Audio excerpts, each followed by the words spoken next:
SNL, a look back at Saturday Night Live. And here are your hosts, Keith and Matt. Saturday Night Live, Season 4, Episode 16, starring Richard Benjamin. Originally aired on April 7th, 1979. Hello and welcome to SNHell. My name is Keith. With me, as always, my good buddy Matt. Hello, Matt.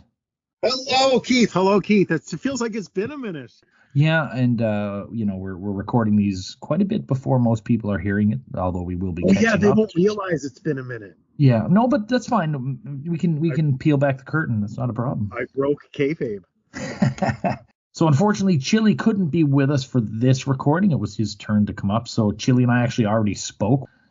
I've got the results and some audio to drop in a bit later. So yeah, it's just going to be Matt and I for the main body, and then Chili will jump in at the end. We have an email from a listener. Nancy G emailed us at snhellpod@gmail.com. And I love this question. One thing I realized, Matt, is a lot of questions have been coming in, and I've been just kind of answering them in the email. I'm like, maybe I should do this.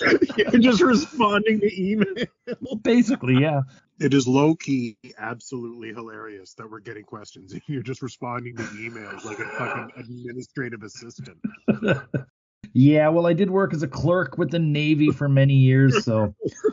And most of these emails are being responded to promptly and politely. And yeah, so anyway, if you have a comment, please throw it down there. Drop us an email at SNHellPod. Subscribe. Mention my name because Keith won't tell me. I'll never hear it because Keith just answers the email. I never answer for you, though, Matt. Sometimes. No, I would never think so. So this is a great question, and it's one I've had for a couple days now, and I've been thinking about it. And I think I sent it to you, but I don't know if you had time to think of it. And this is just one of those fantasy booking things. What if? Well, it's well known that John Belushi was originally supposed to play Peter Venkman in Ghostbusters. If Belushi had lived, what other roles throughout the 80s and 90s can you see him having played? So this is just a fun thought exercise. Of course, we do not know. But Matt, any thoughts? Well, you see, I think your initial train of thought has to go to Bill Murray's movies and what he did. What opportunities did Ghostbusters afford Bill Murray? Good. That's a question. That's a legitimate question. Yeah, it's impossible to say, really. Would you say Scrooged? Michael O'Donoghue did write Scrooge, so it probably would have depended on how he felt about Belushi that day. Although ultimately he hated Scrooged as well. I could see him doing Scrooged, absolutely. My short answer is Scrooged. My long answer is I do not think Belushi becomes the respected Hollywood icon that Bill Murray has become. I think he ends up more like Jim. Not to say that Jim isn't successful. I don't mean that as a slight per se, but I mean Bill Murray is a movie star, Mm-hmm. Yeah. I think Belushi is more like he was too into this. I felt that it was too into the, even with the Blues Brothers, it was so bro-y. Uh-huh. It was so college rock. It was like, I'm trying to picture, why would a woman like anything John Belushi does? Interesting. Yeah. Part of me thinks he may have, music was certainly a calling he appreciated, and certainly I think would have continued to do that as long as he could. I definitely think we would have seen much more Blues Brothers stuff throughout the 80s and 90s. But I do have a couple of roles, and I'm going to throw them out, that I could see him doing, and this is not in any way a knock at the person who actually did the role, because in both cases, they are people I think did fantastic work. But I could see John Belushi being asked to play Uncle Buck. I could see that. And another role, I always thought John Belushi, it would have been a different take, but I would have liked to have seen it, would have been Joe Pesci's role in Home Alone. Oh, I can see that. Yeah, that's a very Belushi energy. Yeah, and it's not a knock at Pesci at all, because I adore Pesci. But I do think Belushi's future may have sort of lived in straddling the line between comedy and drama. I do think we would have seen Belushi bang out at least one really strong, well-respected dramatic performance in the 80s. Now, I'm not saying Belushi would have been like, In My Left Foot or Gandhi or anything, but I think at some point we would have seen something like Bill Murray had with Lost in Translation. And I mean, ultimately, the tragedy is that John Belushi never got to grow up. He never got to mature out of the college beer chugging, blues singing character. And listen, this is not to say that I know what the guy was like IRL. Thank you for the question, by the way, Nancy. Keep sending them in. That was a good one. I really sat there thinking about that one. I had to drive on a bus today, and that was great food for thought. I drive on a bus every day. You make it sound like such a strange and unusual occurrence. So Richard Benjamin, New York-born actor. At this point, he was riding high from his Golden Globe award-winning performance in The Sunshine Boys. He also previously appeared in Catch-22, the 1973 film Westworld, continued making sporadic appearances in TV and film right up till 2023, but concentrated on directing once the 80s get in. Directing such memorable films for me as The Money Pit, My Stepmother is an Alien, and Mermaids. Mermaids was a hit, right? Yeah, I think so. I always thought it was Winona Ryder and Cher, wasn't it? Yeah, that was a hit. Yeah, and a movie called City Heat. But what was that? There was another one you just mentioned. What was it? Sorry. The Money Pit. I haven't thought of that movie in forever. Tom Hanks and what's her name? Shelley Long. That's like her being like, sure, leaving Cheers was a great idea. And do you remember My Stepmother is an Alien? Yeah, I didn't like it, but Aykroyd and Basinger. Very successful working acting director, and seems to be a really well-liked guy. Musical guest Rickie Lee Jones. We'll talk about her a bit later. So the big story for tonight is John Belushi is not here. He is in California. At this point, him and Aykroyd were shooting 1941 for Steven Spielberg, and Belushi did not come back to New York this week. Story is an ear infection, and he couldn't, the pressurization of the airplane, he couldn't fly back. Some have doubted that veracity. Man, that's decades later, and I know that's bullshit. Belushi, though, sent a video clip allegedly directed by Steven Spielberg. It's him in a pool in California calling in sick while he's surrounded by beautiful women. John sent it to be played, but Lauren basically said, "Fuck you, I'm not kissing your ass," and the video was never seen until the Belushi documentary that came out a couple of years ago, to my knowledge. Good for Lauren. Fuck that. It's a bridge too far at this point. Enough bullshit from Belushi, Matt, do you think? Oh, my goodness, yes. Not flying because of an ear thing. Get out of here. Trust me, I know how to get out of work. I mean, that is a true thing. You shouldn't fly with certain ear infections, but yeah. Yeah, I'm not saying that phenomenon doesn't exist, of course. Yeah. But I'm saying, what a liar. This is the biggest. So he's in full diva mode, is what I'm hearing. Belushi has gone full diva. Yeah, well, I mean, it's they are back and forth all the time, but this is a tricky one. This episode also aired 10 days after the 3 Mile Island accident, referenced a few times, we certainly learned that 3 Mile Island happened recently on this episode. Yeah, I think they mentioned it for a second. Yeah. So you ready to jump into this Richard Benjamin episode? Yes, please.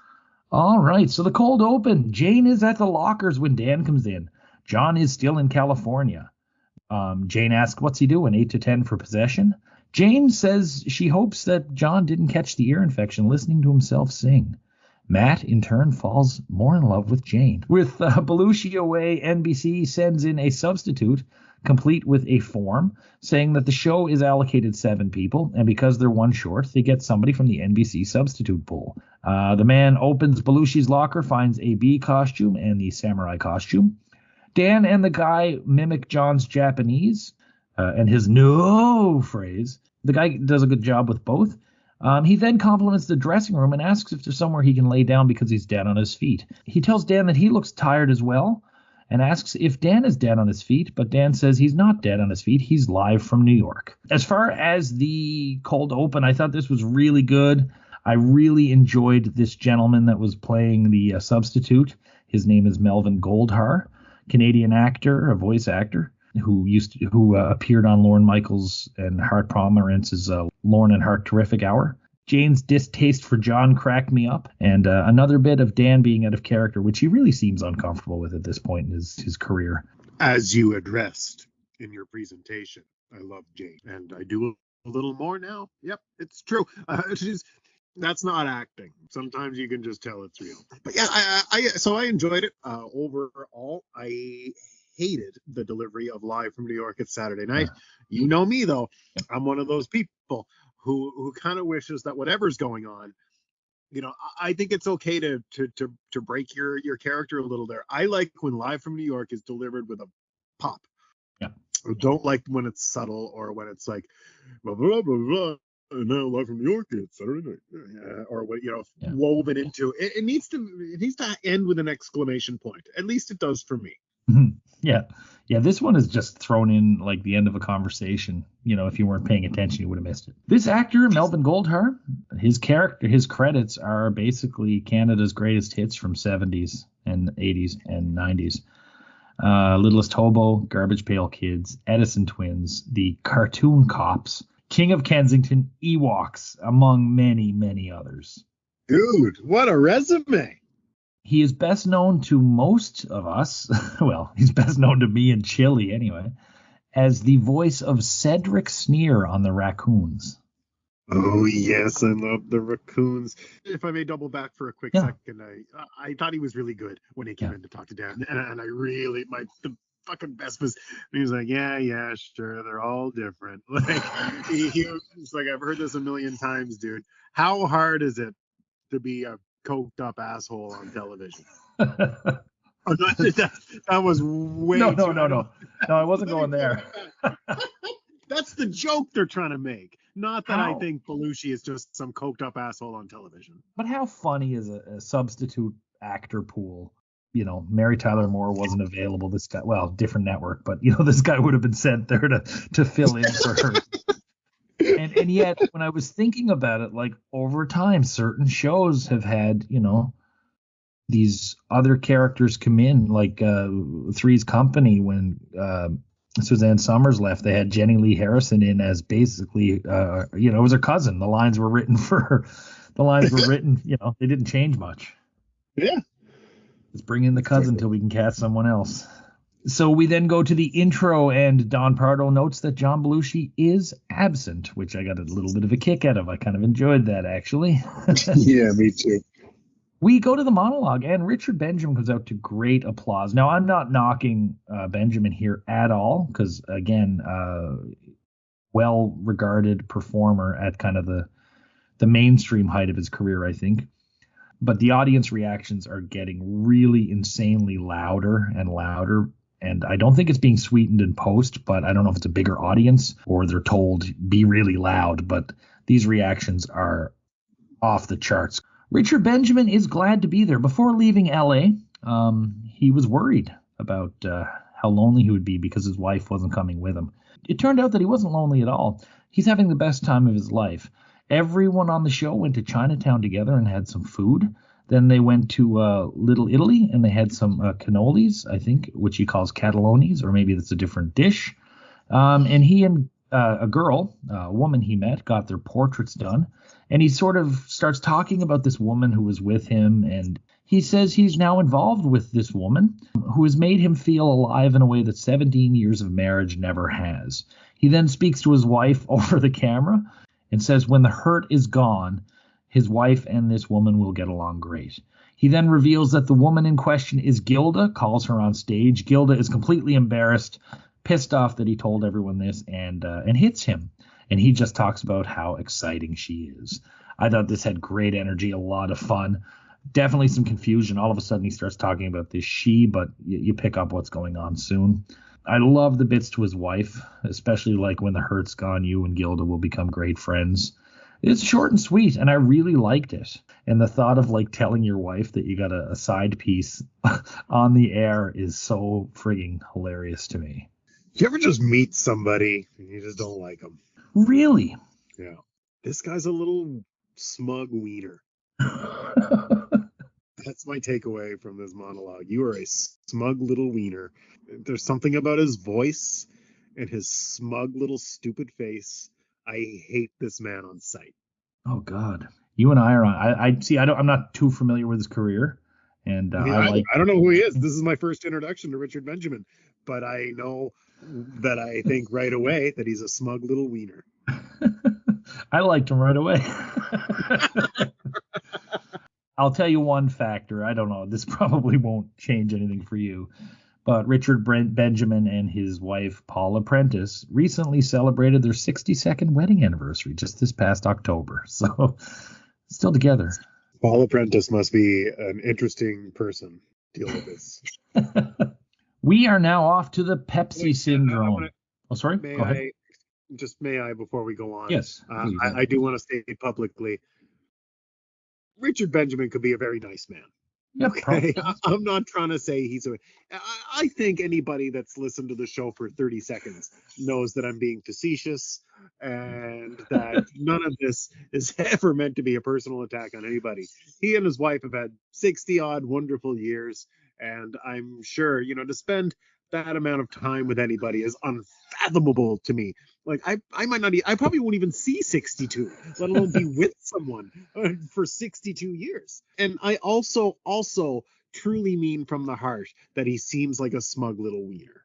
Both can be true. The Pepsi Syndrome. This is running at around 14 minutes. It is considered to be the longest sketch in show history. There are some that come close. I admittedly didn't time it, but I think it is the longest sketch the show has ever produced. It is a parody of Jane Fonda's China Syndrome, and it takes place at the 2 Mile Island nuclear reactor. Bill Murray, Brian McConaughey, and Brian Doyle Murray play nuclear power plant employees. Bill starts handing out lunch when he accidentally spills some Coke on the controls. It causes sparks and the nuclear core to explode. Bill realizes that he has caused the Pepsi Syndrome. When any cola is spilled on the board, there's a danger of a core meltdown. And even though Bill spilled Coke, it's still a cola. It counts. 7-Up, though, is okay because it's the uncola. We then go to day 2, and Richard Benjamin plays a PR man leading a tour through the facility. When asked by reporters to explain the accident, he gives rudimentary instructions of how nuclear power happens and works. He admits that the plant had to vent some radioactive steam. He explains it's no more dangerous than having your chest x-rayed over and over and over again, falling asleep under a sun lamp for a week or two, or drying your hair in a microwave oven. He notes that Jimmy Carter is coming tomorrow to show exactly how undangerous it is. He then turns it over to a local mime troupe played by Franken and Davis, who talk the whole time. Matt, let's talk day 1 and day 2 so far. Yeah, sure. I think this is going great. I think Bill is nailing it. The uncola, hilarious. What a fucking smart line that was. I loved it. We were kind of that's kind of behind us now, but that was 7-Up's whole thing. A more sophisticated cola, if you will. I'm saying it's just like getting an X-ray over and over and over. Was terrific. Bill was really good in this, I thought. And the press conference, for a smug little wiener, this is the kind of job that I would expect you to have, actually. So well cast. At this point, I noted that he has a very English delivery in his lines. He's talking absolutely ridiculously with a stone face, very Python-esque, if you will. Interesting. Okay. And then Franken and Davis, who are very vocal mimes. Vocal mimes. Yeah. I told you. They were great, and they were an unexpected treat in this for me. So day 3, we're back in the control room. Richard Benjamin is giving a tour to Jimmy and Rosalind Carter. Bill explains to Jimmy what has happened, and Carter recognizes immediately that it's the Pepsi Syndrome. He asks if there's any soft drinks in the control room, and Bill fesses up. Jimmy wants to go into the reactor, but Rosalind is nervous and just wants to go to the Hershey factory. Jimmy says he'll be fine because he has his protective yellow rubber boots on. And he then steps into the reactor. Benjamin gives Rosalind a I Survived 2 Mile Island t-shirt to give to Amy. Jimmy comes out of the reactor very disheveled, and he and Rosalind leave. Garrett then comes in as Violet, a female cleaner. Bill asks her to clean up the water in the reactor, so Garrett or she goes in with a mop and a bucket. Bill says it's okay, she doesn't have to worry about waxing. Day 3 I thought was really, really funny as well. Yeah, we're this thing is firing, man, and I'm really thank you for letting us kind of do this in like little segments. I mean, this is a big, ambitious sketch. They gotta know. They know when they wrote it down. Of course they know, and they looked at it and they read through it. They know that this is a big ass, huge sketch that's going to eat up so much time, so it better be good, and they are nailing it, in my opinion. This is as funny as I think Dan's Carter has ever been. His know-it-allism about nuclear power and cola is hilarious. And the bravado, the such gentle Jimmy Carter bravado that he communicates. Like he goes in there and he comes out glowing. Yeah, I thought the whole thing was fantastic, and Bill continues to be good as this sleazy fucking technician. You know who he is? This is like a proto Homer Simpson. Yeah, very much so. Yeah. Homer works at 3 Mile Island. Day 4, Rosalind is worried about Jimmy. Benjamin introduced her to Dr. Edna Casey, played by Jane, who tells Rosalind that Carter has been exposed to radiation and has grown a lot, and he is now the amazing colossal president. Rosalind wants to know how big he's grown. Edna can't explain it, so she brings in Rodney Dangerfield to explain how big he is. And it's the actual Rodney Dangerfield who comes in and does his shtick. And one of his bits is he's so big he could have an affair with the Lincoln Tunnel. Then Rodney Dangerfield leaves, not to be seen again on the show. Jane then shows a chart with Jimmy, who's about 3 times the size of a dinosaur. Yeah, this was great as well for me. I'm going to do a full recap later, but Matt, I thoroughly enjoyed this part of it as well. Me too, with the low-key highlight. Lorraine very nervously asking, well, how big is he? I couldn't believe Rodney Dangerfield came out too. It was like super weird seeing him come out. I felt like I was watching The Simpsons. It just felt so bizarre and random. I mentioned this to Chili. This is very ahead of its time humor. It's like the doctor can't explain it, so she says, I can't explain it, so here's TV's Rodney Dangerfield to do it for you. Oh my God, yes, that's perfect. That's definitely the joke, and I love that joke. It's one of my favorite jokes. Yeah. And I forgot. I'm not. Most of my exposure to Rodney Dangerfield came extremely late in his career. So I never really got to appreciate him. So him showing up like this in the very late 70s, and before I knew him as a, in these stupid ass comedies he ended up doing, it was really nice to see him do his shtick. It was hilarious. I know you're a stand-up who hates stand-up, but that's one you got to go back and watch. Okay. It's just there's a few YouTube compilations. I mean, it's just one laugh after the other, and the timing and the character, everything is perfect. Day 5, Baba Wawa reports from 2 Mile Island as Benjamin takes to the podium. He says that Carter is stronger than ever and would love to be in the room, but just can't be. When the reporters ask if it's true that Carter is 100 feet tall, Benjamin denies it. When asked about Carter being 90 feet tall, he says no comment. We then see a giant Jimmy Carter out the window. It's obviously a screen. He says he remains committed to nuclear power, and despite being so tall, he can still be the president. He does, however, have to make changes in his personal life, and he introduces Garrett's Violet as his new wife. Garrett and Dan kiss as Lorraine faints.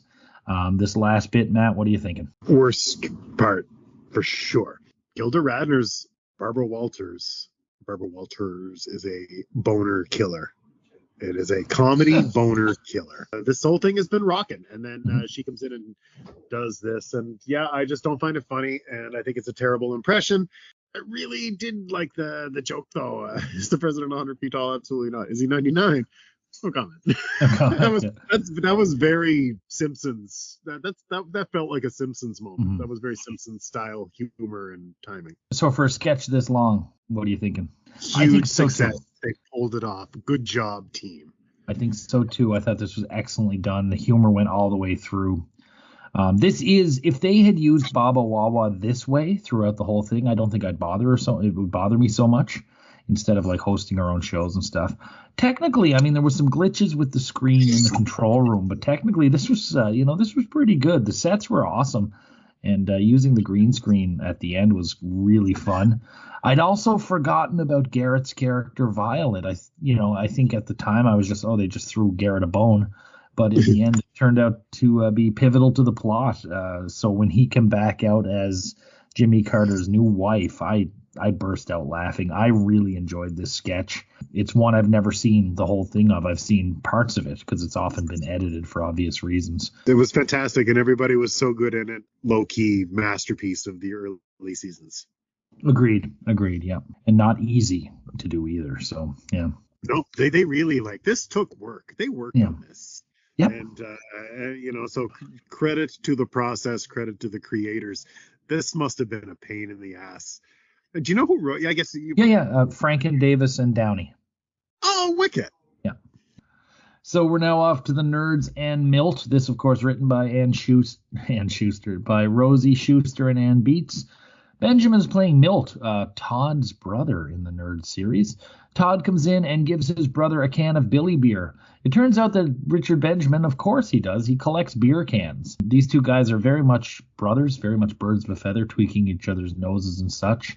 Todd has invited Lisa over to Milt's place where he's planning a night of lovin'.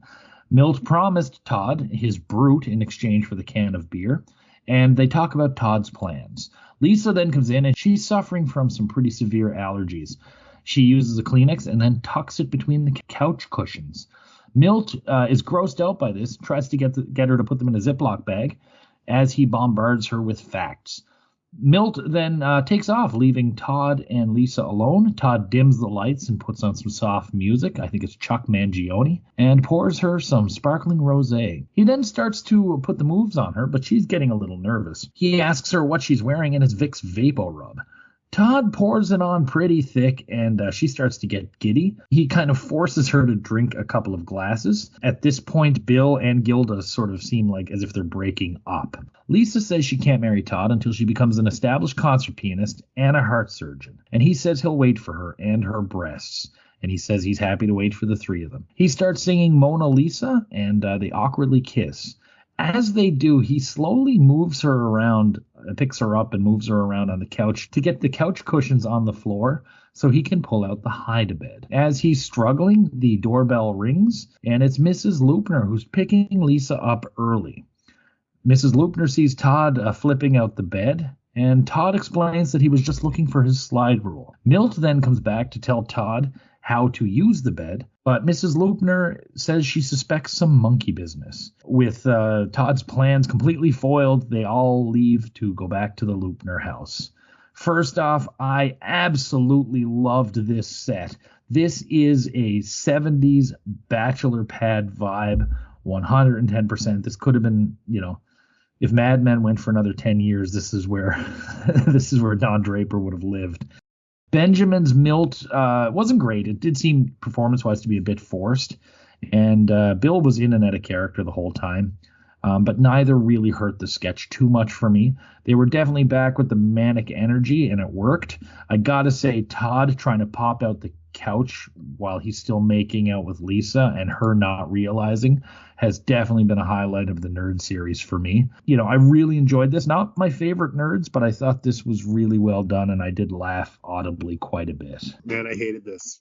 I thought the apartment looked cool, but otherwise I thought it was a retread Nerd sketch, and I thought that Benjamin was wretched.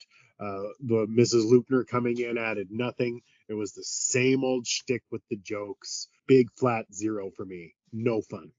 Wow. I liked one of these before. There was one of that I really liked, and it was the one that you said seemed different than all the others too, of course. So.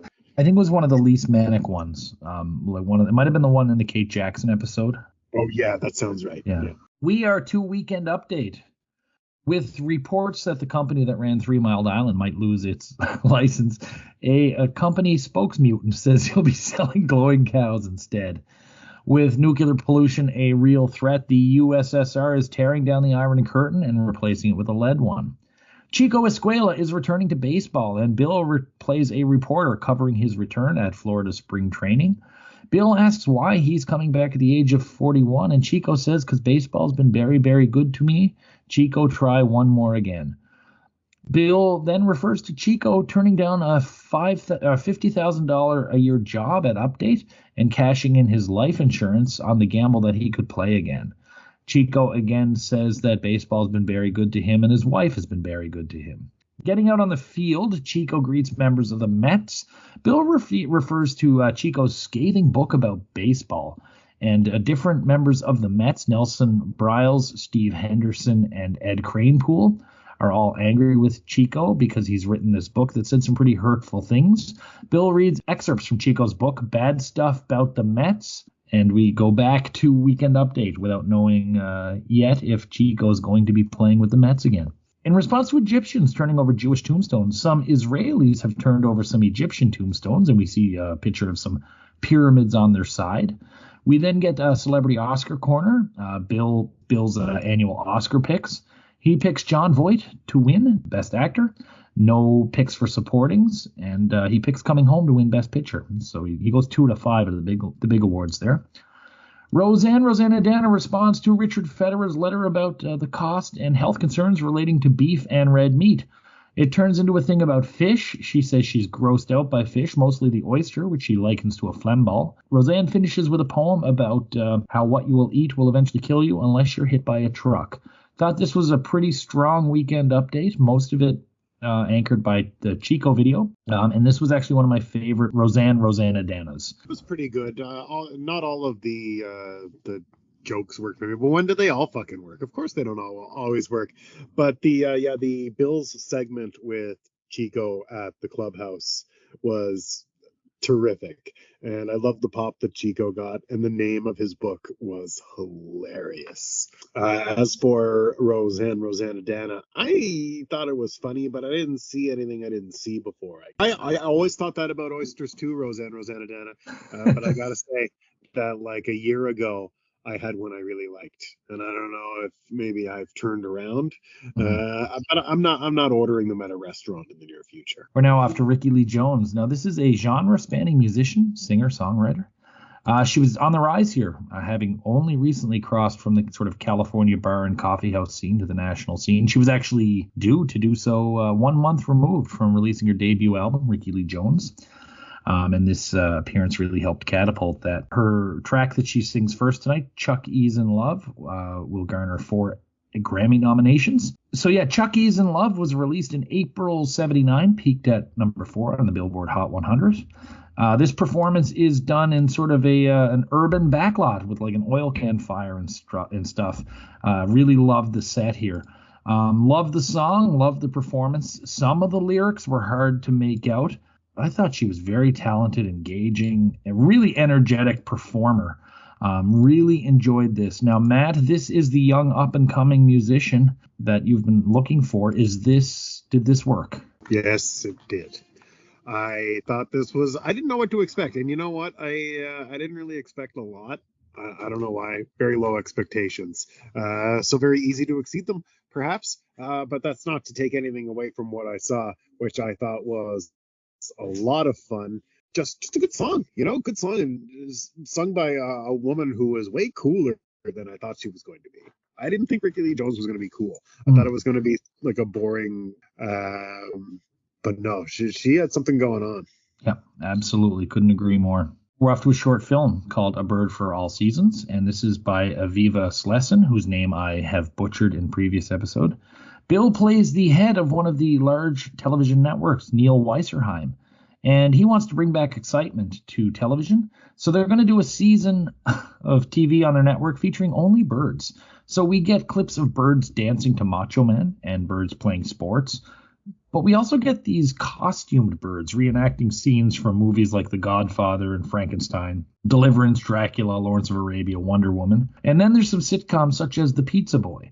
There's also bits and pieces where people are voicing the birds in sync with the birds' naturally moving beaks. I thought this was just way too funny. It was so bizarre. The costumes were great. I thought the voiceovers were excellent and used well, sparingly.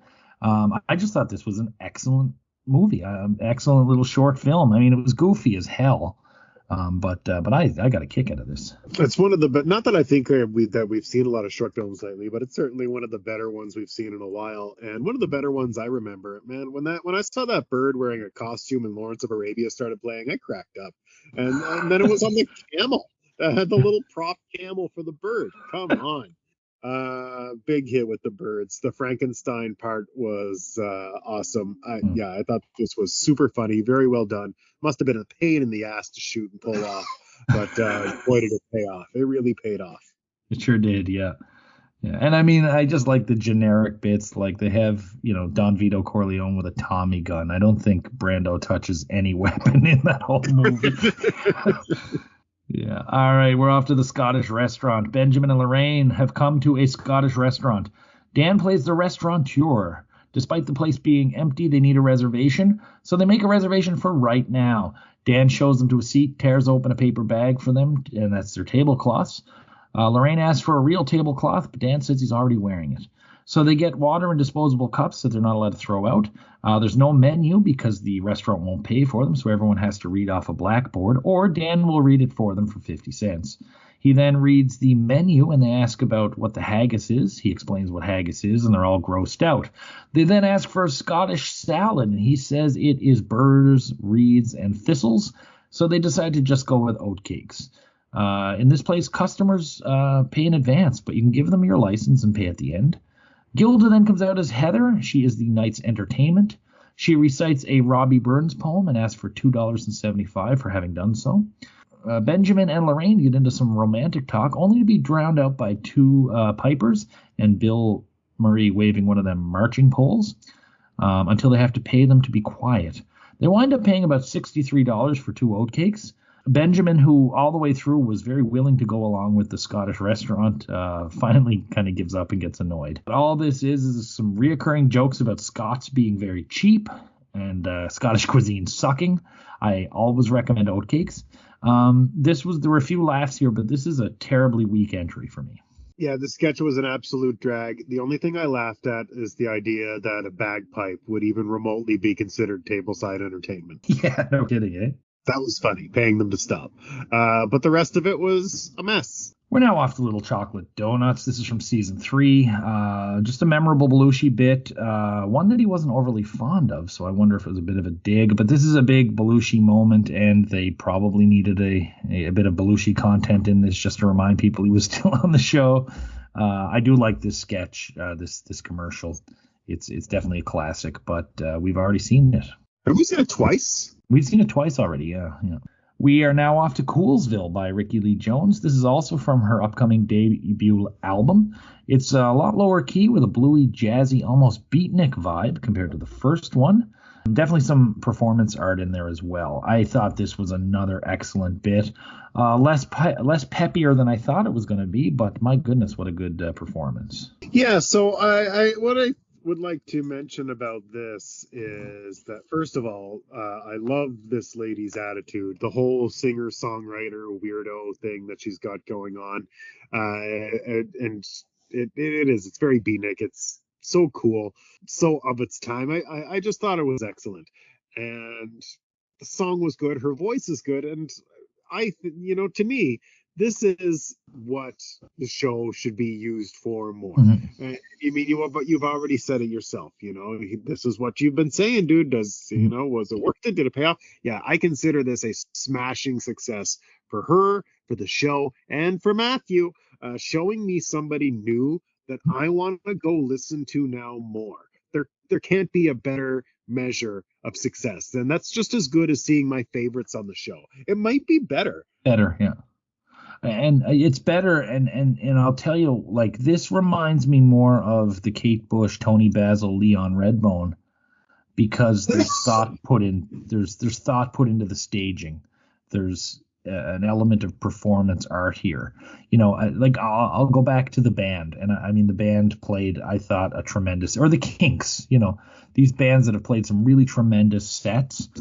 But again, this is what we talked about. Like, it's what they do on this show is no different than what they would do on the Tonight Show. But this seems like a special. Now, she may have done every show next to a burning oil fire, but but this felt special. This felt like something that could only exist on this show at this time. I agree completely. The fire drum part was really cool. And you know how I love the unique sets. You just articulated it very well. You have to appreciate something unique when it's given to you. Because you know what, man, when it's not given to us, I'm sure fucking pounding my fist asking for it. Yeah, absolutely. And I have listened to more of her stuff, and it's everything I've heard so far I've really enjoyed. So the good nights. Richard Benjamin said he had the best time he's ever had for true, and that this show really is live.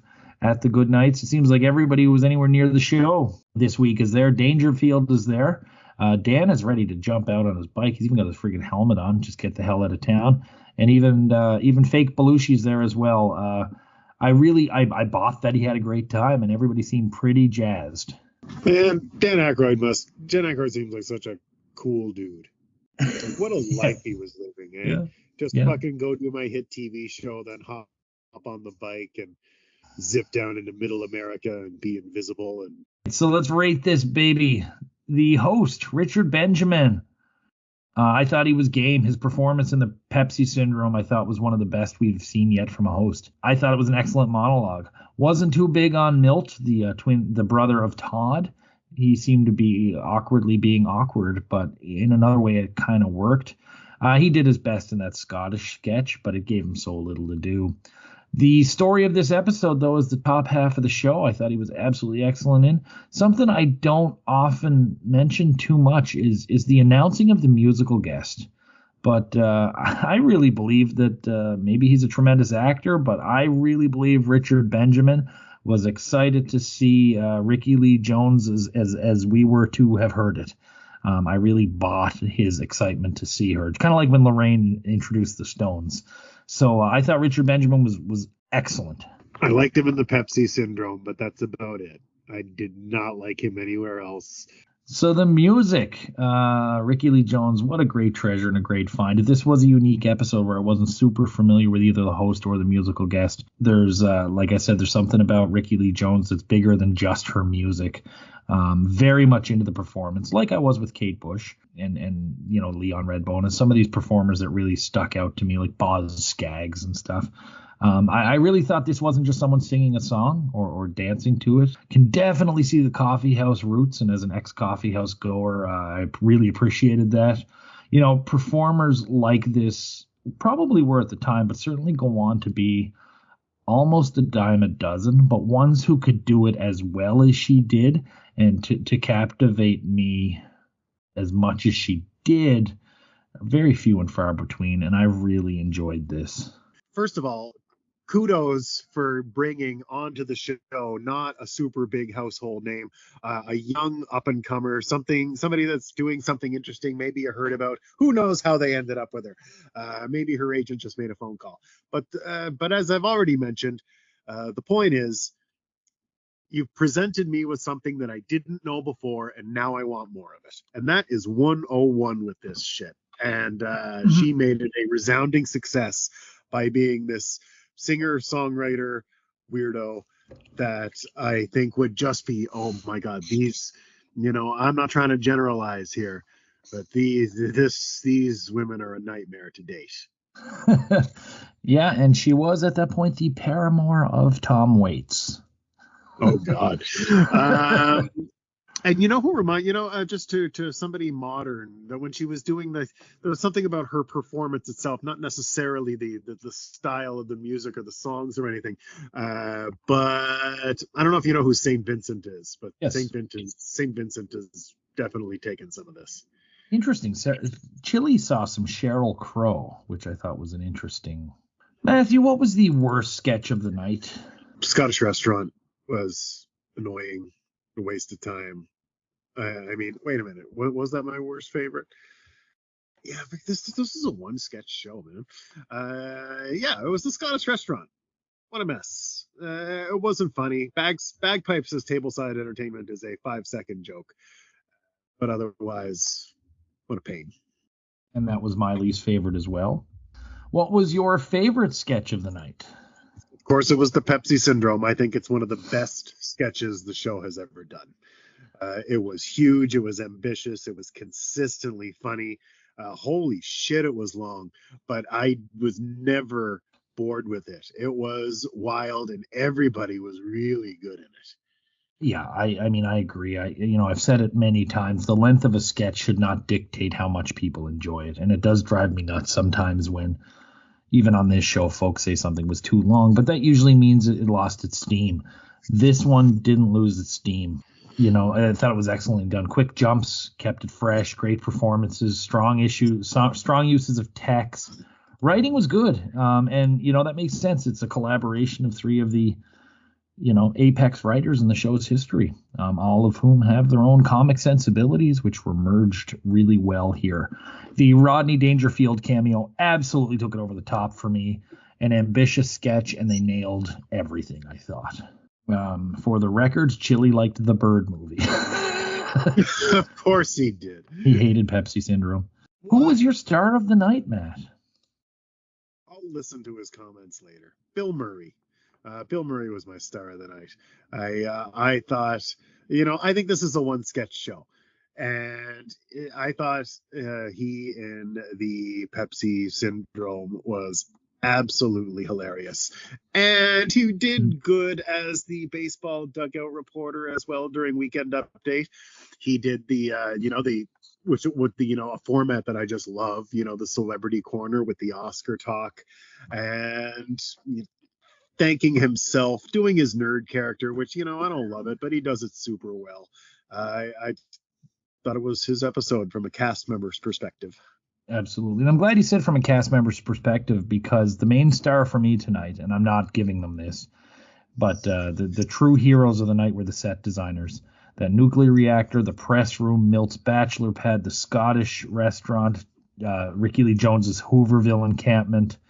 At this point, Eugene Lee and Leo Yoshimura were at the top of the heap, and I really thought they went above and beyond here. Some of the best sets the show's had to date. But really super impressive. You're right. Really, amazing. Shockingly impressive that they're whipping these out in these small stages. But performance-wise, I also went with Bill Murray. The hapless goofball in the Pepsi, the manic Todd, the short film with the birds, the Chico bit, even the Oscar picks, was funny. And to be honest, I got a big kick out of him marching with the pole with the bagpipers at the Scottish restaurant. With a giant grin on.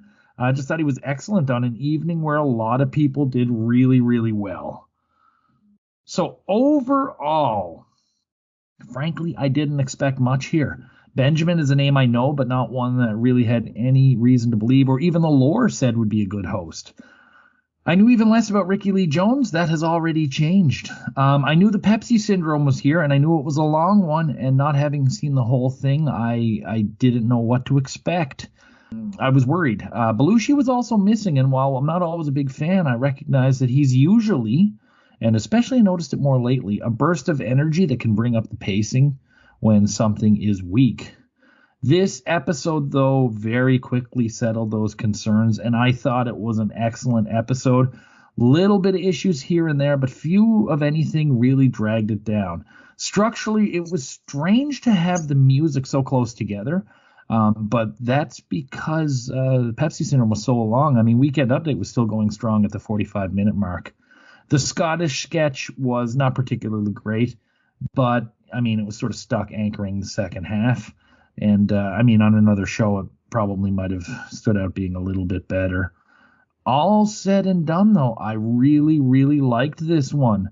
On one hand, I feel this is a little high, but on the other hand, when I break it down, there's not much I didn't like here, and I gave this one a 9 out of 10. You give this a 9? You son of a bitch. Yeah, absolutely. Let me think about this, because you know what? When you ask me this question, I never have a score ready, and I do that on purpose because I like to sit here with you after we've looked at it and take my score from there. So let's find out what I'm going to say. I liked the cold open. The locker room bit was really good. So there was full points there. The monologue stank. So that was a bit of a bummer. Pepsi Syndrome was a huge success. The birds were great. Scottish sketch was bad. Weekend Update was good, solid, nothing to complain about. Lots of good segments and some fine-ish desk jokes. The music was as good as I want from Saturday Night Live, and that it showed me something, or just as good as, you can fucking, well, what more can I ask from my Spotify as I sit there and listen to it all day? Yeah, I allow to listen to my favorites, but there's nothing more exciting than finding something new and really knowing you dig it. So that's a great feeling. So the only thing I didn't like was the monologue, which wasn't that long, so that's fine. And oh yeah, the nerd sketch. Oh, I forgot about the nerd sketch. I didn't like that either.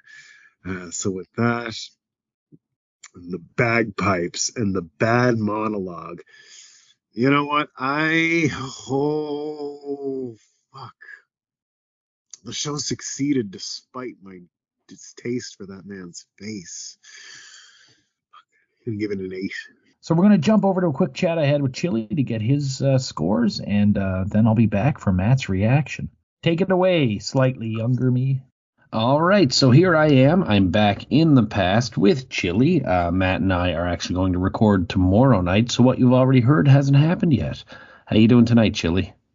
I'm doing great. How about yourself? Not too bad, thanks. So you joined us for the Richard Benjamin episode. We were going to meet last week, but things went a little snake bit. So instead of having all three of us, we're going to go through this, just you and I, get some quick thoughts from you.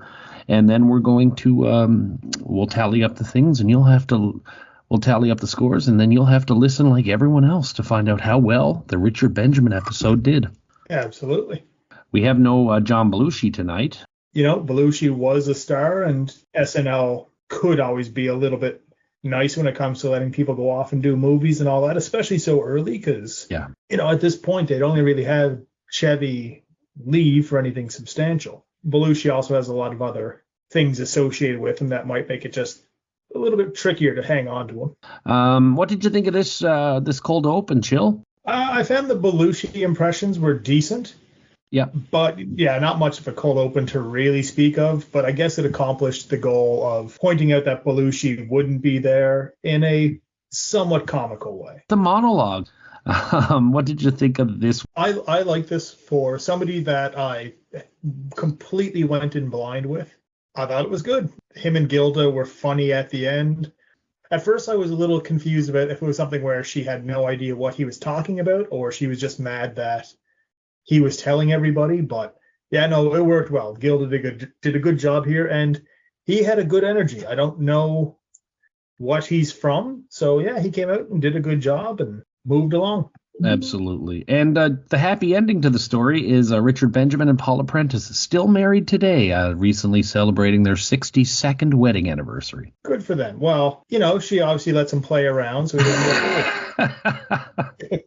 didn't So we're off to the Pepsi Syndrome. Chili, this is a long one, but how did you like the Pepsi Syndrome? It was extremely long. To be honest with you, I didn't find it particularly funny. I don't know, maybe if there was some streamlining there, it would have been a good sketch, but I don't find a lot of the Jimmy Carter stuff funny, to be honest with you, and to have it stretched out this long. Maybe, obviously 3 Mile Island having just happened, it would have been very topical, so it felt like a very long topical sketch of references that just don't land as well now, 40, plus years later. I did like the Rodney Dangerfield appearance, how he just came out, did his shtick, and left. But I was waiting for somebody to come in and do a Rodney Dangerfield impression, so actually getting him was nice. But otherwise I didn't find any section of this to be particularly funny. I loved it. I loved it top to bottom. And I can totally see why the length would be certainly a barrier for folks, but I really enjoyed it. We're now off to the Nerds and Milt. Benjamin plays Milt. Thought this was pretty good. I disagree. I'm not a big fan of the Nerds sketches. I find they usually have 1 or 2 decent lines in them. And this is just kind of more of the same for what I'm used to seeing from the Nerds. I want to like it more because Bill can be fantastic and Gilda can be fantastic, but there's something about the nerd sketches I find more gross than entertaining. Sure. Yeah. No, understood. We're off to Weekend Update. Yeah, this is one of my favorite updates in a while. I laughed out loud at the mutant joke. The Chico Escuela is, the amount of times I've seen, anytime I talk about Garrett, like back in the day, they'd always emphasize the fact that like his quote unquote catchphrase they'd always put would be like, baseball is very, very good to me. So that was fun. It was nice use of what I assume were real baseball players at the time. A little weird. It seemed like they had Bill doing a lot. Now, some of that could be because just John Belushi not being there, and even Dan would have been filming some of 1941, so they probably had to rely on, the other cast members more. It just seemed weird having Bill kind of go back and forth because he had some stuff with the baseball, then his Oscar picks. I think those are two spots that would normally be done by people who weren't the anchors. But, this is a good update. Overall, real good. Jane was great in it. Yeah, agreed. We're now off to Chuck E's in Love, and this was released in 1979, April. This is performed in a set that looks like sort of a city backlot. It has the oil can fire and everything. For me, I struggled to make out some of the lyrics, but I thought this was an absolutely excellent performance. What a talented, engaging, energetic performer, and I look forward to finding more of her stuff. I could not agree more. The beginning of the song, if I remember correctly, it was... it had like the funky beat kind of, and it was a little kind of like slow. And at first, like this is not up my alley. But then I found like she really kicked in, and she is very unique. And the type of unique where I didn't realize I liked her until about an hour after the show, and I was like, that was kind of cool, Like I'm trying to get a put. She's more out there, I guess, but I could definitely got like very like hipster, like Sheryl Crow initially type, the way she was doing. Essentially, I feel like there's a few songs I would be a bit surprised if I found out Sheryl Crow wanted to do that type of thing and just couldn't quite nail the quirkiness of it. But yeah, no, she was great. I really liked this, and it wasn't until about halfway through the song where it really kind of caught me, and then an hour afterwards, like, I'm gonna look that one up. Now off to a short film called A Bird for All Seasons. As soon as I saw this, my first thought was, I think Matt's going to hate this. For me, I loved it. It was dumb. I think after having the super long Pepsi Syndrome sketch, which I think they were trying to reach with that, especially you could tell by how long it was. I just liked, this was YouTube silliness that I will sit and look at in the car for 20 minutes and laugh at. The costumes were hilarious. And I don't know, just animals in funny clothes. It doesn't need to be the most highbrow shit in the world. I thought this was funny, and I would watch it all over again. Agreed. We're now off to the Scottish restaurant. I know Scottish people being cheap is like a stereotype and a relatively harmless one, but I didn't think it was worth dragging out for a sketch this long. I'm sure it wasn't that long of a sketch, but it felt longer than it probably should have. So yeah, I found this pretty ho-hum, one note. A few chuckles, but nothing to write home about. We're now off to Little Chocolate Donuts. Now this is from last season. It's definitely a memorable Belushi bit. I don't know, it's a decent little commercial, but I did feel like I've seen it a lot.